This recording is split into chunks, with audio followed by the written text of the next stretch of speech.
Hello there, and how are you doing?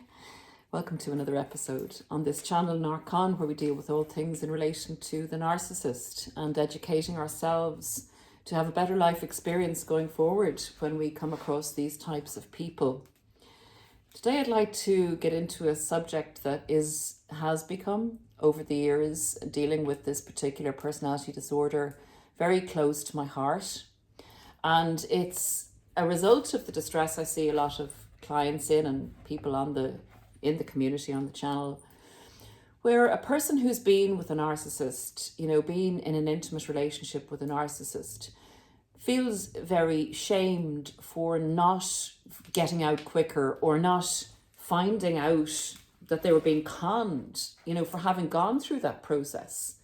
And there is an emphasis in this community, in certain elements of it, that's put across that it's actually a shared blame on the part of, one, the narcissist being the narcissist, and two, the person who engages in a relationship with them. And I don't agree with that, and I'm going to give facts, I suppose, or give my opinion as to why I don't agree with that. And this is based on a lot of experience and deep thought about accountability, about a relationship with a narcissist, about the narcissistic personality disorder, and about people who find themselves as the other half of the narcissist's con. So what I'd like to do is take the narcissist theory of what we call, or what is termed, a shared fantasy between the narcissist and their partner, usually in an intimate setting. And where there's great and fantastic information in our community provided by people who are self-proclaimed and diagnosed narcissists, and they help us a lot and give us a lot of insight into who and what a narcissist is and how they think, we must be careful and use our discernment when there is there's an idea, like a kind of a propaganda, whether it's intentional or not intentional, put out there that the people that engage with narcissists are problematic and are just as problematic as the narcissists themselves. So I would like to look at that and, I suppose, really refute it, because I don't believe it. I do not believe that people who have the misfortune of getting embroiled and entangled with a person who has a personality disorder and is motivated to go out and destroy others for their own ill-gotten gains, I do not believe that there is any equality or a shared fantasy existing there. So I have used the term, or the heading, the narcissist's theory of shared fantasy is not shared by the empath. So let's get into it. And if you disagree or agree, I would love to hear your comments, please. I enjoy reading them. They're a fantastic value. They're highly intelligent, and they really do help others in our community. So let's explore the theory of the shared fantasy briefly in order to examine it. I'm just going to say to you, my friend is after a walk and after a bath, and he's lying on a towel there, our friend Remy, our channel mascot, so he may be a little bit vocal in our shared fantasy discussion in relation to the narcissists. I hope you enjoy him. Okay, the shared fantasy is purported to be the narcissists, I suppose, future faking or description of the relationship and how great it's going to be to their intimate partner, the mirroring of the intimate partner's desires for what they want in a relationship. And the theory is that both enter this shared fantasy. And it's a good description of what the narcissist makes or creates for the person that they're hooking in and future fakes them with, that they're going to have a great relationship, they're going to do this and that and this and that, and everything is going to be perfect, and You know, they'll never meet anybody like the narcissist, and the narcissist has never met anyone like them. And I'm guessing that's the general gist of what the shared fantasy is. However, the narcissist wants to share their fantasy, but it is actually, and I agree with this, a fantasy for the narcissist. And then we're going to take it from the empath's view and really look at this theory and get you to use your discernment on this and to stop the shame-blame game of the equality, that the empath is as much to blame, or the normal human being is as much to blame as the narcissist in these relationships. So the narcissist is not capable of having and maintaining a human, healthy, reciprocal relationship, particularly of an intimate nature. They have, in essence, no stable identity. The narcissist has a chameleon or chameleon, whatever way you would like to pronounce it, mask, an ever-changing mask that has a few things or a few structures or constructs that they will carry with them throughout life to identify them to people who interact with them throughout their life, i.e. they're a family person, or they like to do photography, a few things like that that help as a constant to give the people that they deal with an illusion that they do have an identity. But their personal motivators or their personal integrity or morals, as we've covered in a podcast before, are ever changing, ever malleable, and they change towards people and situations in order to manipulate them. Therefore, a narcissist is unable and incapable of having an integral relationship with someone that's reciprocal, because their identity and their personal beliefs change all the time. Narcissists don't attach to people, because if they were to attach to another person, they would become vulnerable. So what narcissists effectively do in a relationship is attach the other person to them and make the other person fall in love with them, where they will not engage in intimacy of any kind with the other person. They perform as if they're being intimate, but there is no intimacy, and they do not allow themselves to attach or allow themselves to be intimate with another person. So for them to say, we're going to get married, we're going to do this, we're going to have the most amazing relationship, I'm going to love you to the ends of the earth, I'll never love anyone more than you, you're lucky to have me, etc., is a whole load of codswallop. Literally. They're incapable of partaking in any truth in this fantasy that they produce in order to hook the other person in. They will project the dream or the shared fantasy onto another person, but they will always be on the narcissist's terms. So the other person engaged with the narcissist is never going to be able to even share in what the narcissist describes as a perfect relationship, because the narcissist will always be in control of both the trajectory and the other person's emotions in relation to using the other person to regulate the narcissist's emotions. The other person's needs, wants, and purported fantastic life will never exist. So it is definitely for the narcissist a fantasy that they want to share with another person.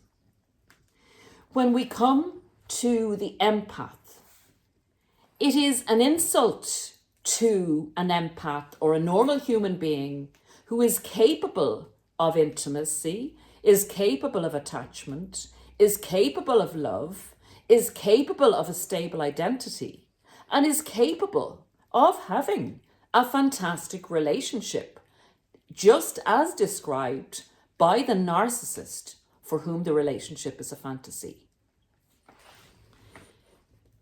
It is not correct to say that an empath or a normal human being is part of a shared fantasy, because the empath is sharing in what they believe to be a truth, a true possibility, potentially, of having a great relationship with someone.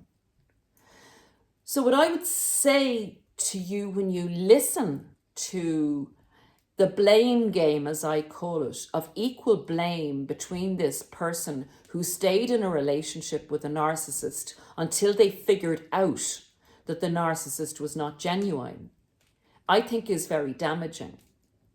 And I think it behooves us to put it out there that while it's suggested that perhaps we're codependent or we need to take accountability, hey, I would say everybody should take accountability for their decisions in their life, for improving themselves from their personal development. But if you're entering a relationship as an empath, as a human being who believes that relationships work, that they've worked for you in the past, that there's evidence that people have relationships that even if they leave those relationships can go on to have great, good, long-term relationships. So there's evidence to say that relationships work between people who have a reciprocal idea and a reciprocal empathy for each other.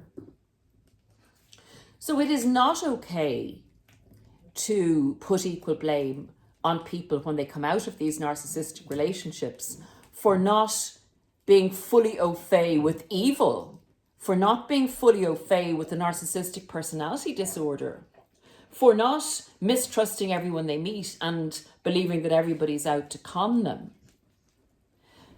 So I would have to say that while an empath or a human being who enters a relationship with a narcissist who wishes to share their fantasy with another person in order to hook them in, it is not okay to say that then that person shouldn't have stayed or shouldn't have entered the relationship, should have left, should have known, all the should have blame game. If that person was in some way in their childhood even, not told that there are different types of people out there in the world, they weren't educated, they were in the fact that evil does exist, that there are personality disorders out there, that not every human being has the same values, not every human being has empathy. It is not fair to then turn around and point the finger at someone and say, you need to be accountable for not seeing the fact, for not having a master's degree in evil, for not seeing the worst in someone, for not giving the benefit of the doubt all the time, that that's your fault, that you should have known immediately and left immediately. That's what a narcissist would do.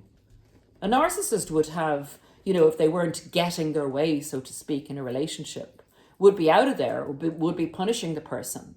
The empath or the human being tries to make it work because that's what you're meant to do.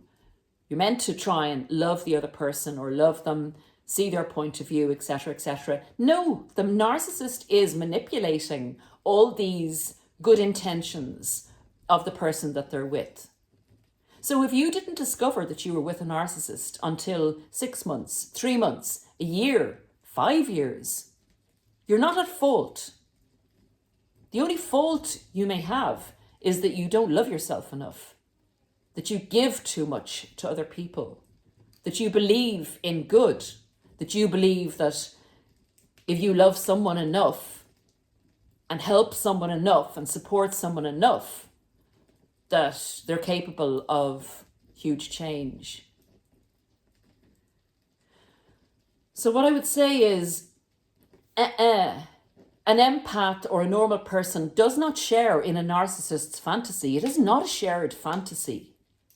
The narcissist wants to share the fantasy that they're putting out there because they know it won't last. They know from past experience They don't do relationships. People can't be with them for any length of time, or if they are, the person loses their identity or their soul or their energy or their way of being. No one is enough for a narcissist, because a narcissist harvests people and their energy. They're a resource for a narcissist. So a narcissist is never going to have a relationship with someone. They want to share a fantasy of a relationship. A normal human being with empathy wants to share a relationship, not a fantasy. And that's where we need to be very, very firm in our use of discernment when we're getting information and educating ourselves in relation to our part in a relationship with a narcissist, what we can learn from it, but also to value the qualities that actually kept us in the relationship with a narcissist.